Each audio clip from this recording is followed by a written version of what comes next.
দুনিয়াতে একটা আমল আছে যে আমল করার পর আপনি গ্যারান্টি দিতে পারবেন যে আল্লাহ তোমার এইটা কবুল করা হয়েছে। নবী এই গ্যারান্টি দিয়ে গেছে। আল্লাহ বলছেন কমসে কম আমলে সলে কর। নবীজি বলে দিয়েছেন কিছু না পারলেও লিল মুমিনি আলাল মুমিনি সিত্তু খিসাল, কমসে কম 6টা কাজ কখনো ছেড়ো না। তোমার যদি কেউ অসুস্থ থাকে তাকে দেখতে যাও, কেউ যদি হাঁচি দেয় অন্তত পক্ষে আলহামদুলিল্লাহ বললে তার উত্তর দিয়ে দাও। আল্লাহ নবী বলছেন রাস্তার মধ্যে কষ্টদায়ক কিছু দেখলে অন্তত উঠায় ফেলে দাও। কারো জানাজার খবর আসছে, জানাজাতে শরীক হয়ে যাও। আল্লাহ নবী বলছেন কিছু না পারলেও মানুষকে খাওয়াও আর আল্লাহর রাস্তায় দান করো। আল্লাহ রব্বুল আলামিন অন্তত পক্ষে কিছু আমলে সলেহ হিসাবে কবুল করে নিবেন। আর একটা কথা আমি অনেক সময় বলি, আবারও আপনাদের কাছে বলি প্রিয় ভাইয়েরা, দুনিয়াতে আমরা কেউ আছি এরকম যে আমরা বলতে পারবো যে আমাদের জীবনে 2 রাকাত নামাজ অথবা আমার সিয়াম অথবা আমার হজ অথবা আমার কোনো দান কবুল হইছেই হইছে বলা সম্ভব ভাই? সম্ভব না, বিরাট কঠিন ব্যাপার। আল্লাহ রাব্বুল আমিন গ্রহণ করেছেন কি করেন নাই, কিন্তু দুনিয়াতে একটা আমল আছে যে আমল করার পর আপনি গ্যারান্টি দিতে পারবেন যে আল্লাহ তোমার এইটা কবুল করা হয়েছে। নবী এই গ্যারান্টি দিয়ে গেছেন। কি বলেছেন নবীজি? নবীজি বলছেন আল কালিমাতু তাইয়্যিবাতু সাদাকা। বান্দা তুমি আল্লাহর রাস্তায় যদি একটা পবিত্র কথা বলো, এটা 2টা ব্যাখ্যা। একটা হচ্ছে কালিমাতু তাইয়্যিবা মানে লা ইলাহা ইল্লাল্লাহ, আরেকটা হচ্ছে বান্দা বান্দার সাথে যখন কথা বলে তখন দিল থেকে সন্তুষ্ট হয়ে হাসি মুখে আনন্দ চিত্তে যদি তার সাথে কথা বলে, এই হাসি মুখে কথা বলাটা আল্লাহর কাছে একটা কবুল সাদাকা হিসেবে লেখা হয়ে যায়। কেমন আছেন ভাই? আপনি আসি ভাই, আসি ভালো আছি ভাই, এটা একটা বলা। আরেকটা হচ্ছে কেউ বলেছে কেমন আছেন ভাই, আপনি হেসে দিয়ে বলছেন। সবসময় তো হাসি মন থেকে আসে না, বইয়ের সাথে গন্ডগোল করে আসেন, হাসবেন কেমনে? কিন্তু আপনি মনে করছেন যে আল্লাহ নবী আমাকে বলতে বলছেন, আপনি দাঁতটা বের করে আলহামদুলিল্লাহ ভাই ভালো আছি। এই যে আপনি কষ্ট করে হেসে দিয়ে কথা বললেন, আপনার হাসি মুখটা আল্লাহর কাছে একটা কবুল সাদাকা হিসেবে লেখা থাকে। আর নবীজি বলছেন একটা কবুল সাদাকা যদি কারো আমল নামায় থাকে, ওইটা তার জাহান্নাম থেকে মুক্তির কারণ হয়ে যেতে পারে। আল্লাহ নাজাত দেওয়ার ওসিলা খুঁজে ওইটাকে গ্রহণ করে নিতে পারেন। আমাদের কি যে ভাব হয়েছে ভাই, মানুষের সাথে আমরা সুন্দর করে কথাটুকুও বলি না। কি যে একটা ভাব আমাদের, বাপরে বাপ কি হনুরে, এরকম একটা মুড আছে না? কোন মাদ্রাসায় পড়িস তুই? হ্যাঁ ওই ছোট মাদ্রাসা, ছাত্র কত 150 জন, আমরা 2000। মাদ্রাসার গরম আছে না? আপনি কোন জায়গার খতিব? ও থানা লেভেলের। আমি ঢাকার জুমা কমপ্লেক্সের খতিব। হ্যাঁ ভাব আছে না? আমার জুমাতে 9টার আগেই মুসল্লি ফুল হয়ে যায়, আপনার মসজিদে কয় আমার 1টার পরে। ভাই ওনার সাথে আমার কথা বলার কি আছে না ভাই? ভালো করে বিশ্লেষণ করে রাখেন, আপনার এরকম করে কেউ বলবে না ভাই। আমাদের অবস্থা এরকম হয়েছে। আমি বলি আমি অহংকারী না, আমি বলি আমার মনটা আমি বিনয়ী করছি, কিন্তু আচরণ দ্বারা প্রকাশ পায় যে আমাদের অন্তর ঠিক হয় নাই। ঠিক কিনা? আমরা হুজুরদের মধ্যে ঝামেলা, বক্তা ওয়াজ করতে গেছে, তার জামা কাপড় গেট আপ টুপি পোস পাস ডান বাম পাইক পেয়াদা পিএস এপিএস সিপিএস বিপিএস, আরে বাপ লোকজন দেখা পর্যন্ত করতে পারে না, তার সাথে আলাদা ভাব আছে না ভাই? এইসব আলগা ভাব নিয়ে কি না, মাটির মানুষ মাটিতে মিশে যাবে। 2 দিনের জন্য আসছি আমি, আল্লাহ হয়তো একটু সম্মান দিছে, এটাকে আল্লাহর কৃতজ্ঞতায় বারবার স্মরণ করো। এখানে ফুটানি ফাটানি মারানোর কোনো জায়গা নাই। আল্লাহর দয়া ছাড়া নিজের যোগ্যতায় কেউ এখানে ঈমান আনতে পারি নাই। আপনার বাড়ির ধারে খবর নিয়ে দেখেন, দাদা হিন্দু, বাপ হিন্দু, ছেলে হিন্দু, নাতি হিন্দু, 100 বছর পাশে আছে, ঈমান আনতে পারে নাই, আর তার পড়শিকে আল্লাহ আপনাকে বিনা কারণে ঈমান দান করছেন। ঠিক কিনা? বুঝেন, একটু হিসাব করেন ফুটানি কোথাতে মারতেছে। আন্দাজি ফুটানিটা নিয়ে করে লাভ কি? আমার তো নিজের কোয়ালিটি নাই। আমি বলি তো পৃথিবীতে আবু জেহেলকে দাওয়াত দিয়ে দিয়ে আল্লাহ বাঁচায় রাখলে ঈমান আনানো হয়তো সহজ হতো। কেন? কারণ সে বেঈমান ও জানে। ওই জন্য ইমান আনন সহজ। কিন্তু আমরা ইমানদারেরা জানি আমি ইমানদার, কিন্তু ইমানের মধ্যে এত এত ঝামেলা, এত এত ছোট্ট ছোট্ট বিষয় আমাদের মুশকিল যে ওইটাই শুধরাতে পারি না। ওইটার কারণে একজন আরেকজনের ফতুয়া মারি, ঠিক কি না?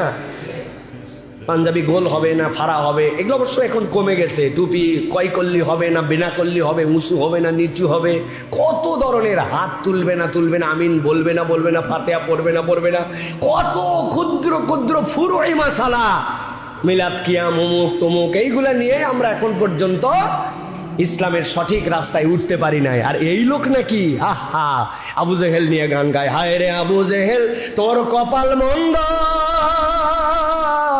নবীরে দেখিয়া ইমান আনতে পারলি না। ভণ্ডামো মারান আপনি মিয়া, আপনি নবীর সুন্নতের বর্ণনা দেওয়ার পরেও আপনি সুন্নত গ্রহণ করতে পারেন নাই, আপনি আবার আবু জেহেলের ইমান নিয়ে কান্নাকাটি করেন, ভণ্ডামো। নামাজের পরে সম্মিলিত মোনাজাত না করলে হুজুর খারাপ, আছে না ভাই? অথচ নবী তার জীবনে কোনো দিন করে নাই, হাজার বলানোর পরে বলছে আমার মুরব্বীকে কিছুই বুঝে নাই, আছে না? কথা বলেন, শুধরাতে পারি নাই প্রিয় ভাইয়েরা। অতএব আল্লাহর কাছে অন্তত কৃতজ্ঞ হতে হবে, আল্লাহ আপনি আমাকে ঈমান দিয়েছেন, আলহামদুলিল্লাহ। তাহলে আমলে সলে, 1 নম্বর ঈমান, 2 নম্বর আমলে সলে, 3 নম্বর আসিদ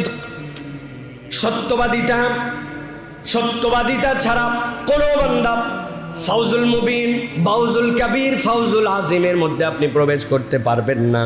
আল্লাহ সূরা মায়েদার 199 নম্বর আয়াতে বলছেন, ক্বালাল্লাহু হাযা ইয়াউমু ইয়ানফাউস সাদিকিনা সিদকুহুম লাহুম জান্নাতুন তাজরি মিন তাহতিহাল আনহার খালিদিনা ফিহা আবাদা। আল্লাহ বলছেন, ও দুনিয়ার মানুষ, তোমাদের সত্যবাদিতা আর সত্যের সাথে থাকা, ওইটার রিওয়ার্ড আজকে আল্লাহ তোমাদেরকে দিয়ে দিচ্ছেন। আজকে তোমাকে চিরস্থায়ীভাবে জান্নাতে ঢুকানো হবে। এইটা ঢোকার রাস্তা আছে, আর বের হওয়ার রাস্তা না। আল্লাহ খালিদিন বলার আরেকটা ব্যাখ্যা মুফাসসিররা বলছেন, দুনিয়ার যে কোনো সুখ শান্তি, দুনিয়ার যে কোনো কিছুর প্রাপ্তি, এইটা হচ্ছে সাময়িক, এইটা থাকে আবার চলে যায়। আজকে আমার যে দাপট দিয়ে কথা বলতেছি, জানি না আর কতদিন এরকম করে হুঙ্কার মুঙ্কার দিয়ে কথা বলতে পারবো, কেননা আমার আব্বাও 40 বছর ওয়াজ করছেন উত্তরবঙ্গে, তার থেকে নামি দামি কোনো বক্তাই ছিল না, কিন্তু আজকে তিনি ক্লান্ত হয়ে গেছে, আজকে তার এই জবানের শক্তি নাই। সুম্মা রাদাদনাহু আসফালা সাফিলিন, আমিও একদিন ওরকম হব, যেই মুরব্বী এখন দাঁত দিয়ে চিবাতে পারতেছে না, হাড্ডি একটা সুন্দর খাবার দিলেও বলে, বাবা আমার সাথে কি ইয়ারকি মারতেছো? বাবা আমার বয়স কত হয়েছে, হাড্ডি দিচ্ছে, খুব মজার হাড্ডি, চিবায় দেখেন। মুরব্বীর দাঁত নাই, মারি চিবাতে পারবে ভাই? কিন্তু আজকে আমার দাঁতটুকু আছে, আজকে আমার যা আছে এর পরের দিন সেইটা নাই। তার মানে দুনিয়ার কোনো কিছু স্টেবিলিটি নাই। আমি আরো বড় করে উদাহরণ দিলে যদি বলি, একজন ঢাকাতে ক্রিকেট খেলা দেখবে, এলাকার থেকে বলছে, দোস্ত তুই আমার জন্য একটা টিকিট করার ব্যবস্থা কর। ওই বলছে, দোস্ত টিকিটের যে চাহিদা সব ব্ল্যাক। বলছে, ঢাকায় থাকিস তুই, কিসের ঘোড়ার ডিম ঢাকায় থাকিস, তোর যদি দাপটই থাকে একটা টিকিট ম্যানেজ কর। তোমার পেস্টিজের মধ্যে লাগছে, ও একটা টিকিট নিয়ে খবর দিছে যে ভাই 500 টাকার টিকিট 2000 টাকা চাই, বলে নিয়ে ফেলা, কোনো ব্যাপার না।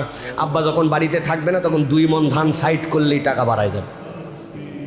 2000 টাকার টিকিট নিয়ে ঢাকায় খেলা দেখতে আসছে, দুপুর 2টায় খেলা, সকাল 10টায় লাইন, ভিতরে ঢুকছে, এরপর আনন্দ ফুর্তি, 4 ছক্কা সব দেখছে, এরপরে ম্যাচ প্রেজেন্টেশন দেখছে, দেখে সেই জায়গায় ম্যান অফ দ্য ম্যাচ দেওয়া দেখছে, সব দেখা শেষ। এখন দোস্ত বলছে চল বাড়ায় যায়। বলছে, বাড়াবো মানে 500 টাকার টিকিট 2000 টাকা দিয়ে কাটছি, বেটা খেলা দেখছি কেবল, আগামীকালকে খেলা দেখে তারপরে বাড়াবো। এবার বুঝে থাকলে বলেন তো ভাই, যে এই লোক যদি তেরামি করে আর যদি বলে আমার দেশ, হ্যাঁ আমার শহরের রাজধানী, আমার টিকিট, আমার দল, অতএব আমি ভাই আগামীকালকে খেলা দেখে পারবো, পুলিশ বলবে সোজা বাড়ালে বাড়া, না হলে একদম তেলা করে বের করে দিবে, ঠিক কিনা ভাই? তার মানে আপনার দেশ, আপনার টিকিট, আপনার দল হওয়ার পরেও আপনার আনন্দটুকু স্থায়ী নয়। আল্লাহ বারবার এই কথা বলেছেন, খালিদিনা ফিহা আবাদা, তোমাকে বান্দা এমনি ঢুকানো হবে না, চিরস্থায়ী শান্তির জায়গায় ঢুকানো হবে, যেই শান্তি তোমার আর কখনো ফুরাবে না। সুবহানাল্লাহ। বুঝেন একটু হৃদয় থেকে আল্লাহ কি বুঝাতে চান আপনাকে, আল্লাহ এমনি এমনি বলেন নাই। 4 নম্বরে খশিয়াতিল্লাহি ওয়া তাকওয়া। আপনি যদি এই 3 দলের অন্তর্ভুক্ত হতে চান, ইমানের পরে আপনার আমলে সলে রাখবে, সততা লাগবে, এরপরে 4 নম্বর লাগবে আল্লাহকে ভয় এবং তাকিয়ুতিল্লাহ ওয়া রাসূলাহু ওয়া ইয়াখশাল্লাহ ওয়া ইয়াত্তাকিহি ফাউলাইকা হুমুল ফাইজুন। সূরা নূরের 52 নম্বর আয়াতে আল্লাহ বলছেন, যে ব্যক্তি আল্লাহকে ভয় করে আর আল্লাহর দেওয়া বাউন্ডারি ওয়ালটা মেনে চলে, আল্লাহ যা নিষেধ করেছেন তার সাথে তার কোনো সম্পর্ক নাই। আল্লাহ বলছেন মিথ্যা বলবি না, ও মিথ্যা বলে না। দুর্নীতি করবি না, করে না। ঘুষ নেওয়া যাবে না, দেওয়া যাবে না, দেয় না। ওই বান্দা কখনো গীবত গিল্লা করে না। আল্লাহর হুদুদ যেটা আল্লাহ নিষেধ করেছেন সেখান থেকে দূরে সরায় রাখে। আল্লাহ বলছেন ওয়ায়াত্তাকিহি ফাউলাইকা হুমুল ফাইজুন। আল্লাহকে ভয় করে আর তা অবলম্বন করলে আল্লাহ বলছেন আমি আল্লাহ বললাম সে সফল কাম। সুবহানাল্লাহ। আল্লাহ ভীতি এই জন্য আমাদের জন্য খুব বেশি দরকার প্রিয় ভাইরা। আল্লাহ ভীতি না থাকলে যা হয় এটা আমরা বিগত দিনে দেখেছি। কি ভাই?